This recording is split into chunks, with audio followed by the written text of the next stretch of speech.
everybody. Welcome to Ashish Singh Lectures. I am Madiha Khan, your friend who is here to help you with your English language. तो अब क्या हुआ, हमारे chapters वगैरह जो हैं कंप्लीट हो चुके हैं सारे।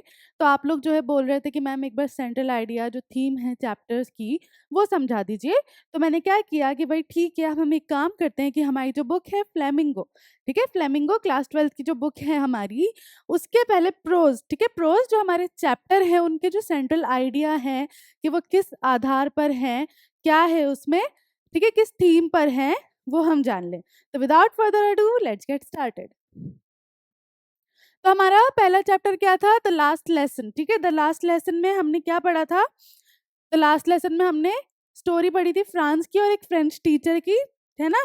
तो जिसमें फ्रांस को जो है लास्ट में बहुत रिग्रेट होता है कि उसने फ्रेंच नहीं पढ़ी और अब वो जो है डिसकंटिन्यू हो रही थी। इस तरीके का ही चैप्टर था। तो उसका एक बार जो थीम है वो देख लो। The theme of the story the last lesson is linguistic chauvinism of the proud conquerors and the pain that is inflicted on the people of a territory by them by taking away the right to study or speak their own language and thus make them aliens in their own land of birth। तो यहाँ पे क्या बात है कि भाई theme क्या है? लिंग्विस्टिक, क्या है? लिंग्विस्टिक शॉविनिज्म। ठीक है, इसमें क्या है, इसका मतलब क्या हुआ कि भाई लिंग्विस्टिक कब यूज करते हैं हम? वर्ड लैंग्वेज, है ना, लैंग्वेज के लिए वर्ड यूज होता है लिंग्विस्टिक। तो इस चैप्टर में क्या हुआ कि भाई जो लोग थे वहां के ही, है ना, फ्रांस में ही फ्रेंच को क्या कर दिया गया था? डिसकंटिन्यू कर दिया गया था, जिसकी वजह से लोगों को ऐसा लगने लगा था कि वो अपने ही देश में कोई एलियंस है। एलियंस इन द सेंस कि कोई दूसरे हैं, जहाँ पे वो पैदा हुए वो वहां पे अपनी ही लैंग्वेज नहीं बोल पाएंगे, ना सीख पाएंगे।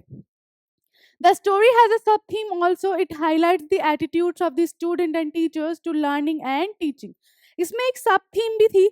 सब थीम, उसके अंदर एक छोटी सी थीम और थी जिसने क्या दिखाया कि भाई टीचर्स और स्टूडेंट्स का कैसा बिहेवियर है, कैसा एटीट्यूड है एक दूसरे की तरफ, लर्न करने के लिए भी और पढ़ाने के लिए भी। दो The story is located in a particular village of Alsace district of France which had passed into Prussian hands. It has a universal appeal. ठीक है, अब देखो क्या हुआ कि जो कौन सा विलेज था वो हमारा एल्सेस था। कहाँ का, कौन सा डिस्ट्रिक्ट था? एल्सेस डिस्ट्रिक्ट कहाँ का? फ्रांस का। तो अब क्या हुआ था, वो प्रूशियन लोगों के पास चले गई थी, जिसकी वजह से वो फ्रेंच डिसकंटिन्यू कर रहे थे। It highlights the efforts of the visitor victors to crush their victims, the vanquished people in all possible manner, materially, spiritually, mentally and emotionally। तो ठीक है, अब क्या हुआ, प्रूशियन हैंड में चले गई थी, प्रूशियन हैंड में चले गई थी। तो अब वो क्या कर रहे थे, हर तरीके से जो फ्रांस के लोग थे, जो फ्रेंच पीपल थे, उनको हर तरीके से वो तोड़ना चाहते थे, दिखाना चाहते थे अपनी विक्ट्री, अपनी जीत। तो उन्होंने क्या किया कि भाई फ्रेंच ही बंद कर दो, क्या करेंगे, है ना। तो इस तरीके से मतलब इमोशनली, मेंटली उनको हर तरीके से तोड़ने की कोशिश की गई। Taking away mother tongue from the people is the harshest punishment. अब हम देखो इंडिया में रहते हैं, अगर हमसे कोई हमारी मातृभाषा हिंदी बंद करा दे कि आप हिंदी में बात ही नहीं कर सकते, हिंदी ना आपकी जो अब आने वाली जनरेशन है वो पढ़ेगी, है ना, तो क्या होगा, कितना डिफिकल्ट हो जाएगा लोगों के लिए जिनको इसके अलावा कोई लैंग्वेज नहीं आती। चलो आपको मौका मिल रहा है कि आप इंग्लिश सीख सकते हो, आप पढ़ रहे हो इंग्लिश, है ना, लेकिन बहुत से लोग हैं जो नहीं सीख पाए, नहीं कर पाए, लेकिन अपनी मदर टंग सबको आती है, करेक्ट। तो क्या होगा अगर ये बंद ही कर दी जाए, बोलना ही बंद कर दिया जाए, कितना हार्शेस्ट है ये ना। तो वही वाली बात यहाँ पे फ्रेंच पीपल के लिए भी हो रही थी कि उन्हें वो फ्रेंच नहीं बोल पाएंगे। The proper equation between student and teacher, his focused attention, helpful and encouraging attitude and kind treatment can encourage students to learn better। अब देखो यहाँ पे पहले हमने अगर फ्रांस की हम बात करें तो वो कैसा था कि वो नहीं आता था, उसे अपने मिस्टर हैमिल अच्छे नहीं लगते थे जो उसके टीचर थे। बट धीरे धीरे जब उसने देखा कि अब मिस्टर हैमिल हमें नहीं पढ़ाएंगे तो उसे ये चीज़ें बुरी लगने लगी, वो रिग्रेट करने लगा और वो हमेशा यही सोचने लगा कि काश कि मैं पहले पढ़ लेता तो आज ये नौबत नहीं आती। तो वही वाली बात जो है यहाँ पर हुई है। तो थीम और सब थीम दोनों बता दी मैंने, क्लियर हो गया। आ जाओ अब नेक्स्ट चैप्टर पे आते हैं। नेक्स्ट चैप्टर था तुम्हारा लॉस्ट स्प्रिंग। लॉस्ट स्प्रिंग में हमने 2 स्टोरीज पढ़ी थी, 2 बच्चों के बारे में, है ना। तो pitiable poor children and their lost childhood is the principal theme of the story Lost Spring। pitiable poor children and their lost childhood। ठीक है, पिटिएबल जिन पे मतलब दया आती है, ऐसे बच्चे और उनका बचपन जो खो गया है, वो इसकी मेन थीम है। किसकी? लॉस्ट स्प्रिंग की। लॉस्ट स्प्रिंग का मतलब मैं तुम्हें पहले बता चुकी थी। स्प्रिंग को यहाँ पर किससे कंपेयर किया गया था? चाइल्डहुड से, बचपन से, है ना। और खो गया वो बचपन क्योंकि उन्हें क्या करना पड़ा है? काम करना पड़ा है सर्वाइवल के लिए, है ना। The subject of the chapter is said the perpetual poverty of sure corporations of human beings and the traditions which make bad youngsters stay in lifestyles of exploitation.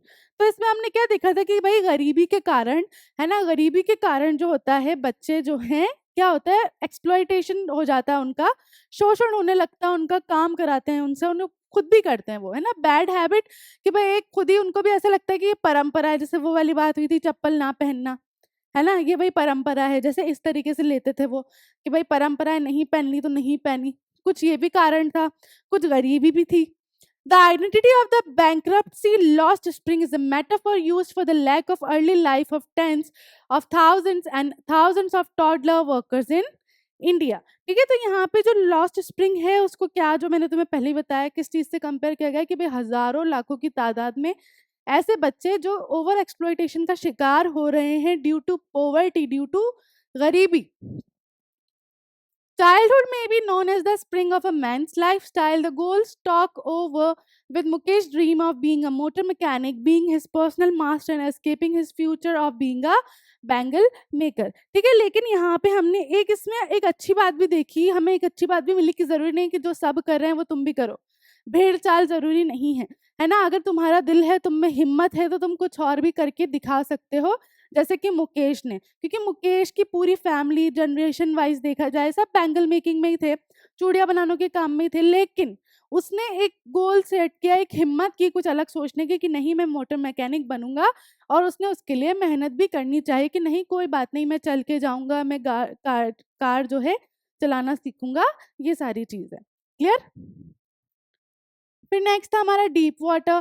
Deep water deals with the childhood fear of Douglas. ठीक है, हम story पढ़ी थी Douglas के बारे में। ठीक है, डीप वाटर क्या था? डीप वाटर था, जो हमारे ऑथर थे डगलस थे, उनका बचपन का डर था पानी से, जो आगे जाके और ज्यादा गहरा हो गया था। A misadventure at the YMCA pool developed an aversion of water in him and he suffered from hydrophobia. Hydrophobia, देखो फोबिया किसी भी चीज के आगे लग जाता है तो उसका मतलब होता है डर, और हाइड्रो किससे रिलेट हो गया? वाटर से। तो हाइड्रोफोबिया पानी का डर। तो उनके साथ वाईएमसीए पूल में एक हादसा हुआ जो हमने अच्छे से पढ़ा था कि वो बार बार जो है अंदर डूबते जा रहे थे, कोशिश करते बार बार आने की। ऐसा उनके साथ 3 बार हुआ, फिर भी वो बच गए जैसे तैसे, है ना। लेकिन वो एक पानी का जो डर था वो उनके दिल में हमेशा के लिए बैठ गया था। ठीक है, तो उसे ही यहाँ पे उसकी वजह से उन्हें क्या हो गया था? हाइड्रोफोबिया हो गया था, पानी का डर उनके अंदर पैदा हो गया था। The chapter focuses on the fact that childhood fear must never be treated lightly. अब ये जो चैप्टर है इसमें हमें क्या बताया गया कि भाई जो बचपन के जो डर होते हैं ना, उन्हें हल्के में नहीं लेना चाहिए, क्योंकि वो मतलब अंदर घर कर जाते हैं आपके, बैठ जाते हैं आपके अंदर। If they are not tackled, then they make deep inroads into one's psychology. Douglas analyzes his fear and finally determines to overcome it. ठीक है, अगर उन्हें जो है नहीं टैकल किया जाता, उन्हें हैंडल नहीं किया जाता, तो वो बहुत ज़्यादा डीप इम्पैक्ट छोड़ जाते हैं आप पे और फिर आप नहीं कर पाते वो चीज़ कभी भी। लेकिन डगलस ने क्या किया? हिम्मत की और फाइनली क्या किया? सोचा कि नहीं मुझे इसको किसी ना किसी तरीके से ओवरकम करना है, और उसने किया भी। ठीक है, तो ये इसकी थीम थी। नेक्स्ट हमारा the red trap. The story central premise is that most people are prone to falling into the trap of material gain. ठीक है, हमारी जो स्टोरी उसका सेंट्रल थीम क्या था कि भाई लोग जो है ना वो जाल में फंस जाते हैं, है ना। गेन मतलब उन्हें कोई फायदा नजर आता है और वो उस जाल में जो है फंस जाते हैं। Every human person, on the other hand, possesses inherent goodness that may be awakened through understanding and love. Humans have a natural desire to atone for their wrongdoings. ठीक है, अब क्या होता है कि भाई ये हमारे अंदर है, हमें अगर कोई प्यार देगा या कोई हमारे से अच्छे से बात करेगा तो हम उसकी तरफ क्या होते हैं? अट्रैक्ट होते हैं, है ना। The metaphor of the rat trap is used to further explore the topic. The world, according to the rat trap seller, is a giant rat trap. ठीक है, अब यहाँ पे जो rat trap का जो metaphor यूज किया है वो इसीलिए यूज किया है कि हम इस बारे में जाने। जो हमारे rat trap seller थे उन्होंने क्या बोला कि ये जो पूरी दुनिया है यही क्या है, एक रेड ट्रैप है ना। Material advantages such as riches and delights, shelter and food, heat and clothes are allurements that entice a person to fall into the world's red trap. Allurement किसी को अपनी तरफ आकर्षित करने वाली चीजें है ना, जैसे क्या, पैसा, पावर, है ना, प्यार, ये सारी चीजें क्या हैं, छोटी छोटी बेट्स हैं, है ना, छोटी छोटी बेट्स हैं जो आपको क्या करती हैं, आकर्षित करती हैं एक रेड ट्रैप में फंसने के लिए, है ना, एक जाल में फंसने के लिए आपको आकर्षित करती है। Just as cheese and pig bait entices are rat to go into the red trap. जैसे कि अगर हम जो है चीज रखें उसमें या कुछ भी रखें टुकड़ा जो चूहे पकड़ने की जो होती है उसके अंदर, तो चूहा जिस तरीके से आकर्षित होकर अंदर फंस जाता है ना, वैसे अगर आपको पैसे का लालच हो या किसी चीज का लालच हो तो आप भी उस तरफ आकर्षित होकर उस रेड ट्रैप में फंस जाते हो। When someone falls for the bait, the entire world closes in on him and all is gone. और कोई अगर उस जाल में फंस जाता है तो फिर निकल नहीं पाता, सब चला जाता है। The peddler is anticed, peddler और red trap seller एक ही है ना। By the old crofters 30 kroner, ठीक है। और अब यहाँ पे क्या हुआ, पेडलर जो है रेड ट्रैप में कब कब फंसा, जब उसने क्या किया, वो किस चीज की तरफ आकर्षित हुआ, वो जो क्रॉफ्टर था जिसके घर वो रुका था उसके 30 क्रोनर उसने चुरा लिए थे। He makes off with the cash. He is now scared of being caught and is making his way through the woods. Adla Wilmanson compassionate, empathetic, caring and generous treatment is crucial in assisting him in escaping the world's red trap। ठीक है। अब वो क्या होता है, पैसे लेके जंगल में भाग जाता है, याद है ना, और वहां पे वो गुम हो जाता है, उसे लगता है कि अब वो रेड ट्रैप में फंस गया, लेकिन वो कोशिश करता है उससे बाहर निकलने की। और जो एडला विल्मनसन होती है, जब वो उन्हें मतलब इतना अच्छा फील कराती हैं, केयरिंग फील कराती हैं, तो उन्हें एक वहां से क्या होता है, सपोर्ट मिलता है, जिसकी वजह से जो हमारा पैडलर होता है वो उस रेड ट्रैप से बाहर आ जाता है। मीन्स वो जो सारा लालच और सब चीजें छोड़कर एक अच्छा इंसान बन जाता है। क्लियर। फिर नेक्स्ट था हमारा Indigo. The chapter Indigo emphasise the fact that effective leadership can solve any kind of problems without any harm to anybody. ठीक है। इंडिगो से हमने क्या देखा, क्या सीखा कि भाई अगर एक अच्छी लीडरशिप हो, है ना, एक मतलब अच्छा आपका लीडर हो, तो आप कोई भी प्रॉब्लम सॉल्व कर सकते हो बिना किसी को कोई नुकसान पहुंचाए हुए। जैसे गांधी जी ने किया था, उन्होंने क्या किया था, कोई हिंसा नहीं दिखाई, कोई मारधाड़ नहीं हुई, कुछ नहीं हुआ, बहुत शांतिपूर्वक उन्होंने इतनी अच्छी लीडरशिप दिखाई कि उनकी जो वहां चंपारण के लोगों की जो भी प्रॉब्लम्स थी वो अच्छे से सॉल्व हो गई थी। This chapter deals with the way Mahatma Gandhi solved the problem of poor sharecroppers of Champaran in a non-violent way। जो मैंने तुम्हें बताया कि भाई बिल्कुल कोई भी हिंसा नहीं, बिल्कुल अहिंसा के साथ उन्होंने चंपारण के लोगों की मदद की। The title Indigo focuses our attention on the issue of exploitation of indigo sharecroppers at the hands of cruel British planters। इसमें हमने क्या देखा भाई, जो हमारा इंडिगो जो टाइटल है वो क्या था कि भाई जो इंडिगो की खेती करते थे वहाँ के जो जो भी मतलब पीजेंट्स थे, है ना, उनको क्या करना पड़ता था, जो ब्रिटिश लोग हैं उनके हाथों एक्सप्लॉइट होना पड़ता था, अपने जो क्रॉप्स हैं वो शेयर करने पड़ते थे। The British compelled them through a long-term agreement to plant indigo on 15% of their land and surrender the entire harvest as rent। ठीक है। आप ब्रिटिश ने उन्हें मजबूर कर दिया था, क्यों मजबूर कर दिया था कि भाई जो तुम्हारा पूरा लैंड है उसका सिर्फ 15% जो है तुम्हारा होगा, और बाकी जो भी क्रॉप उगेगा बाकी की बची हुई जमीन पर 85% पे वो हम ले लेंगे, वो तुम्हारा क्या है, रेंट है, किराया है। After the development of synthetic indigo by Germany, the British planters extracted money from the peasants as compensation of being released from the 15% agreement। ठीक है। फिर क्या हुआ, उन्होंने देखा, जो ब्रिटिश थे उन्होंने देखा कि भाई जर्मनी में जो है या जर्मन के जो लोग हैं वो सिंथेटिक इंडिगो उगा रहे हैं ना, आर्टिफिशियली इंडिगो उगा रहे हैं। फिर उन्होंने क्या किया कि भाई ठीक है, कंपनसेशन दो हमें, हम तुम्हारे 15% भी छोड़ देंगे, है ना। The peasants who wanted their money back filed civil suits। Rajkumar Shukla persuaded Gandhi to take up the case of indigo sharecroppers, है ना। और जिन जिन peasants ने नहीं मानी ये बात कि नहीं हमें तो हमारा पैसा चाहिए वापस, ठीक है, उन्होंने क्या किया, केस फाइल किया। इसमें से एक हमारे राजकुमार शुक्ला थे जो गांधी जी को चंपारण लेकर आए थे, है ना। So indigo sharecropping exemplifies the injustice of the British and the Indian submission to British authority. ठीक है, इंडिगो शेयर क्रॉपिंग ने क्या दिखाया कि भाई जो अन्याय हो रहा था ब्रिटिश लोगों की तरफ से, है ना, और शेयर क्रॉपर्स के साथ जो अन्याय हो रहा था वो दर्शा रही थी वो चीज. The Champaran movement that centred on indigo share cropping led to the social and cultural upliftment of the peasants. Thus the title Indigo is highly suggestive and appropriate. ठीक है, अब क्या हुआ, जो चंपारण वाला जो इंसिडेंट हुआ उससे सिर्फ उनकी प्रॉब्लम नहीं सॉल्व हुई, गांधी जी ने उसके आगे भी काम किया था. याद है ना, गांधी जी ने कि नहीं भाई ये जो सोशल और ये वाली चीज़ें हैं ये भी देखी कि वहाँ पर क्या हुआ कि भाई मेडिकल क्या बोलते हैं फैसिलिटीज़ प्रोवाइड की गई. अपनी वाइफ को लेकर आए और जो भी वहाँ जो टीचर्स थे वो आए, उनकी वाइफ्स को बुलाया गया कि आप इन्हें पढ़ाओ लिखाओ, इन्हें स्वच्छता के बारे में समझाओ. इस तरीके से पूरा एक अपलिफ्टमेंट हुआ था चंपारण का, है ना. तो वही तुम्हें लिखना है थीम आ जाए तो. ठीक है, देख लो एक बार. चलो नेक्स्ट. फिर है poets and pancakes. Poets and pancakes पता है तुम्हें, पैनकेक्स खाने वाले पैनकेक्स नहीं है, मेकअप वाली बात थी, है ना. तो the theme of the prose is basically set around personalities and events that used to take place in Gemini Studios where the author used to work when Indian cinema was still an infant as an industry. ठीक है, अब इसमें जो theme है वो क्या है basically कि भाई ऐसी पर्सनालिटीज और ऐसे इवेंट्स होना जो कहाँ हुए थे. एक स्टूडियो था जिसका नाम क्या था, जेमिनी स्टूडियो, है ना. वहाँ मतलब जेमिनी स्टूडियो की बातचीत है कि भाई वहाँ पे किस तरीके से जो है इंडियन सिनेमा के जो लोग हैं या सेलिब्रिटीज़ हैं वो तैयार होते थे और क्या-क्या इवेंट्स होते थे, उसके बारे में बात है. ठीक है, और ये कहाँ से हुई है कि जो हमारे ऑथर थे वो भी वहीं काम करते थे. The author also talks about a new India immediately after independence and also makes generalized comments about the country. ठीक है, ऑथर ने जो है किस बारे में बात की कि भाई इंडिया जो है अब कैसा होगा, क्या होगा इंडिपेंडेंस के बारे में, है ना. और उस पर मतलब अच्छे अच्छे कमेंट्स भी किए उन्होंने.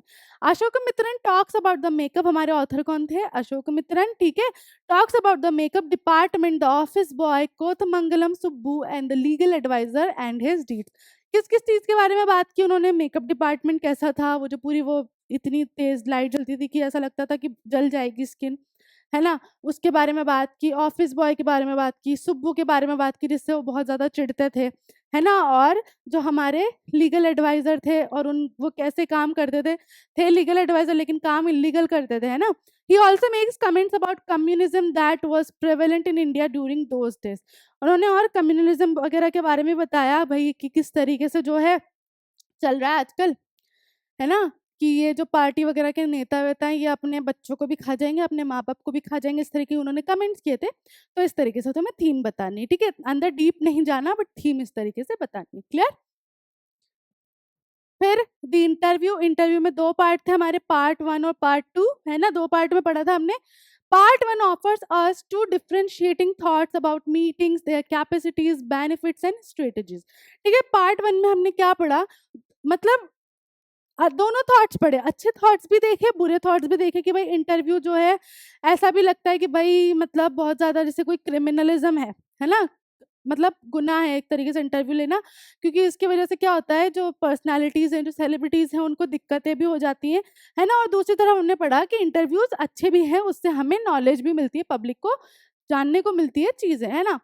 It likewise informs us concerning the significance of meeting as a mechanism of discussion. Our most distinctive impression of our peers are through meetings. ठीक है, अब आप ऑब्वियसली डायरेक्ट तो अगर हम एक पब्लिक की तरह बात करें तो हम डायरेक्ट तो ऑब्वियसली किसी सेलिब्रिटी से या किसी भी राइटर ऑथर से ऐसे बात नहीं कर सकते, लेकिन हम उनसे इंटरव्यू के थ्रू क्या होता है इनडायरेक्टली बात करते हैं, उनके बारे में जानते हैं. तो इस तरीके से ये अच्छा भी माना गया है ना. Along these lines, the questioner holds a place of intensity. Part second is a lecture from a meeting of Umberto Eco. The meeting shows the thinker, academician, and writer. ठीक है, अब पार्ट सेकंड में क्या था, part second में पूरा Umberto eco का क्या था, इंटरव्यू था. जो पूरा हमने पढ़ा उसमें हमने जाना कि अम्बर्टो इको को कैसे अपना वो जो टाइम है वो यूज़ करते थे और कैसे जो खाली समय है उसमें वो राइटिंग करते थे, वरना वो अकेडमियन थे. ये सारी चीज़ें हमने पढ़ी थी, उस तरीके से बताना.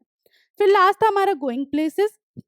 This story central theme is hero worship and teenage fantasies. ठीक है, इसमें क्या है हमारी theme, hero worship. Hero worship मतलब आपका कोई आइकन है, आइडल है है ना, जिसे आप बहुत मानते हो, है ना? तो हीरो वर्शिप और टीन फैंटेसीज़, क्योंकि सोफ़ी क्या थी? टीनेजर ही थी। उसकी जो फैंटेसीज़ थी, उसे जो इमेजिनेशन करना अच्छा लगता था, उस बारे में थी। Teenagers often have irrational expectations, especially if their families are struggling. ठीक है, देखो हम टीनेजर्स जब हम टीन लाइफ में होते हैं, है ना? तो क्या होता है, हमें ऐसी मतलब उल्टी-सीधी कुछ भी एक्सपेक्टेशंस होती हैं, कुछ भी फैंटेसी, यार ये हो जाए, काश ये हो जाए, काश ऐसा हो जाए, है ना? बट नहीं होता है, वो हमारी सिर्फ़ क्या होती हैं, फैंटेसीज़ होती हैं, एक्सपेक्टेशंस होती हैं। और ज़्यादातर ये किन केसेस में होती है, जहाँ पे जो फैमिली कंडीशन है वो इतनी अच्छी ना हो, है ना? उन लोगों के साथ ऐसा ज़्यादा होता है। This is due to the fact that a young person's socio-economic background has a significant impact on the job they choose to pursue. ठीक है, ये क्या क्यों होता है कि भाई अब देखो क्या था, सोफी की फैमिली की कंडीशन कोई इतनी अच्छी नहीं थी। बिस्किट फैक्ट्री में काम कर रहे हैं, जो भाई है वो मैकेनिक था, है ना, अप्रेंटिस था, है ना? तो इस तरीके से सोफी को मतलब ऐसा लगता था कि मैं तो है ना ऐसी हीरोइन बनूंगी, या फिर एक अपना क्या खोलूंगी, क्या था, बुटीक खोलूँगी, है ना? बुटीक खोलूँगी कि भई मतलब ऐसा कि बिल्कुल ना, जैसे उसको कोई परेशानी नहीं होगी, कोई परेशानी नहीं करेगा, उसे ऐसा लगता था। तो उसकी फैंटेसीज़ क्या थी, इसीलिए ऐसी थी क्योंकि उसके जो रियल लाइफ़ थी, वो बिल्कुल उसकी ऑपोज़िट थी, है ना? उसे भी बिस्किट फैक्ट्री में जाके काम करना पड़ता था, नहीं तो वो उसके लिए ही निर्धारित थी। If the fantasy is too far fetched for a person, it might result in misery. लेकिन अगर आपकी फैंटेसी बिल्कुल ऐसी है कि भई नहीं हो सकती, बिल्कुल बाहर है कि नहीं हो सकती, तो वो जो होती है आगे जाके आपको प्रॉब्लम्स देती है ना, आपको दुःख देती है। We see the main character is building castles in the air which is a pointless activity. ठीक है, यहाँ पे हमने जो हमारा मेन कैरेक्टर था, सोफ़ी थी, उसको हमने देखा कि वो हवा में महल बना रही है, जिसका कोई आगे मतलब नहीं है। इस तरीके से तुम थीम्स लिखोगे। क्लियर? इसी के साथ हमारी ये वाली क्लास यहीं ख़त्म होती है। मिलते हैं नेक्स्ट क्लास में, जिसमें मैं तुम्हें इसकी पोएट्री के जो भी सेंट्रल थीम है, समरी मैं तुम्हें सब पोएट्री इसकी करा चुकी हूँ। सेंट्रल थीम तुम बोल रहे हो तो मैं तुम्हें सेंट्रल थीम भी करा दूँगी। इसके बाद फिर हम विस्टास भी देखेंगे ऐसे ही। क्लियर? तो मिलते हैं नेक्स्ट क्लास में। तब तक के लिए this is Madiha Khan signing off right now. Bye bye. Have a nice day.